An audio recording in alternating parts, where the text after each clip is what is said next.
ولا إله إلا الله.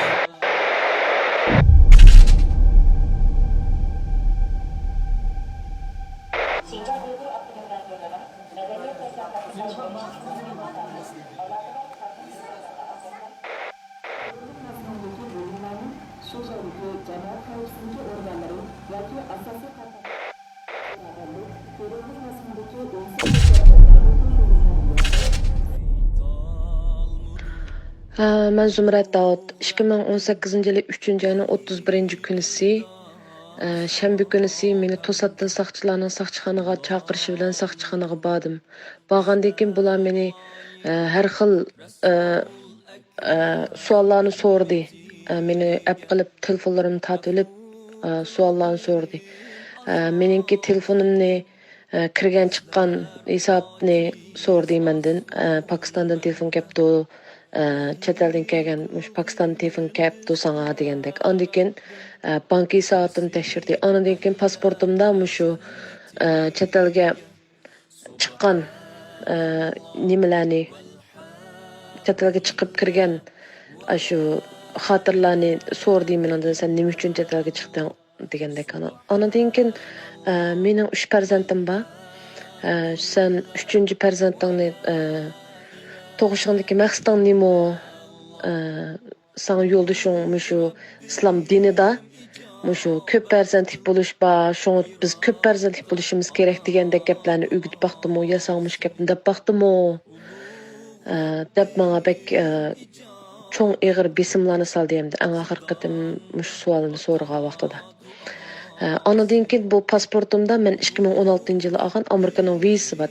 Shuning bilan bular meni 2016-yili viza aptikansa sen pasportga Amerikaning vizasini qo'ydirib nima ish qilmoqchisan? Sen Rabia Qodir bilan tanishing bormi? Mundaq aloqa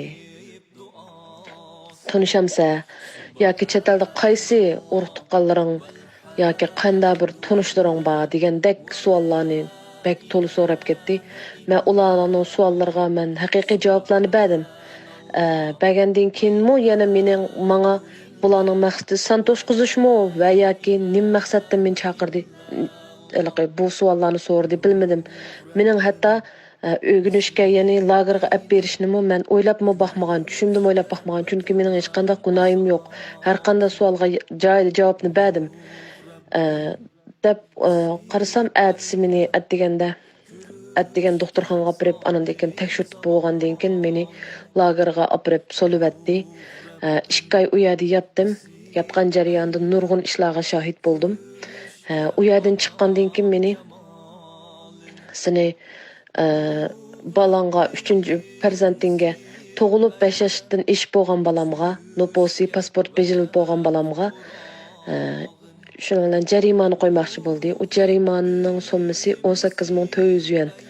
Uningdan sirt yana taxi bizningki shu Uyg'ur ayollarining jarimanasi o'xshamaydi yil soniga qarab. Mening taxi bir qadar to'van 18,400 qo'ydiganim. Boshqalarningki yil soniga qarab hatto 40 ming, 50 ming, 100 mingdan ortiq pul to'laganlarmi bor. Uzoq o'tmaylarmish jarimani to'ladim.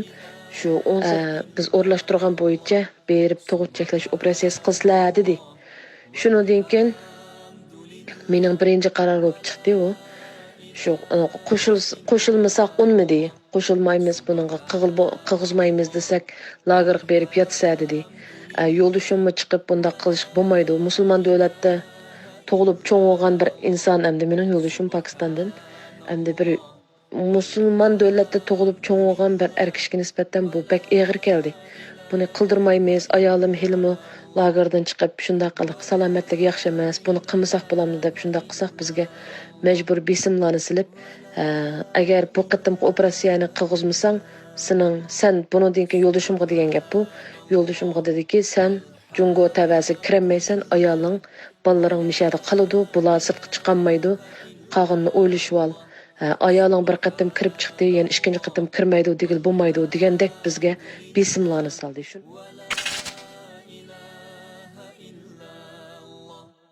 Ey talmudu ulug' Rabbim loyiq sana hamda bulolmadık bizler loyiq Rasul Ekrem ümmetiga